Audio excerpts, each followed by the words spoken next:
This is John.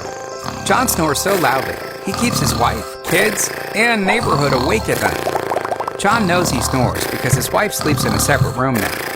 What he doesn't know is that snoring is also very bad for his health. You see, when John snores, his windpipe is partially blocked, reducing the amount of oxygen that he breathes. This lack of oxygen during sleep can have serious effects on his health, causing fatigue, heartburn, and even depression.